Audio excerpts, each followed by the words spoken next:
আরো কিচ্ছু চাওয়ার আসেনি, আরো কিচ্ছু চাইবানি। এবার কিছু সালাক জান্নাতি বলবে, হাই হাই হাই, আমার আল্লাহ দরজা দিলেন স্বর্ণের, আমার আল্লাহ জালানা দিলেন স্বর্ণের, যাহি চাই তাহি পাই। আমার মালিক জিজ্ঞেস করে আরো কিচ্ছু চাওয়ার আসেনি? আল্লাহ বলার সাথে সাথে চালাক জান্নাতীরা আলেমদের কাছে চলে যাবে, আলেমদেরকে ডাকবে আর বলবে, হুজুর আল্লাহ দরজা দিলেন স্বর্ণের, জালানা দিলেন স্বর্ণের, যাহি চাই তাহি পাই। আমার মালিক জিজ্ঞেস করে আরো কিচ্ছু চাওয়ার আসেনি? আল্লাহ তখন ডাকবে আর বলবে, আরো কিচ্ছু চাওয়ার আসেনি?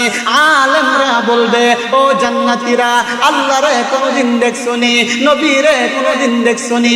বলবে, না না না।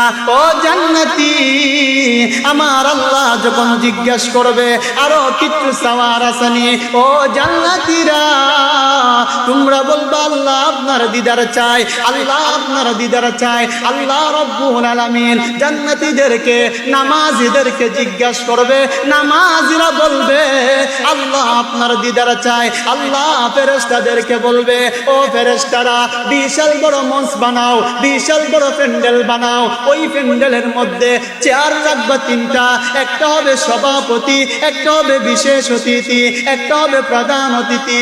প্রধান অতিথি স্বয়ং আল্লাহ, প্রধান অতিথি স্বয়ং আল্লাহ।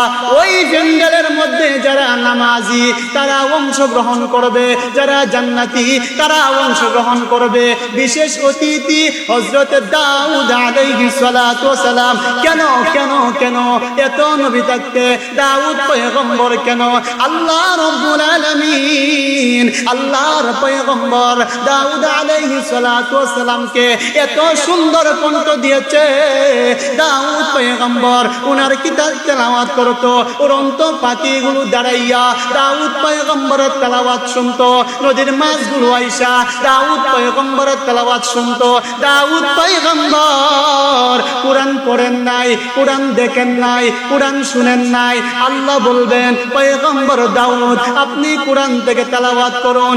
আল্লাহ বলার সাথে সাথে পয়গম্বর দাউদ 1 থেকে 30 পারা কুরআনের হাফেজ হইয়া যাবে।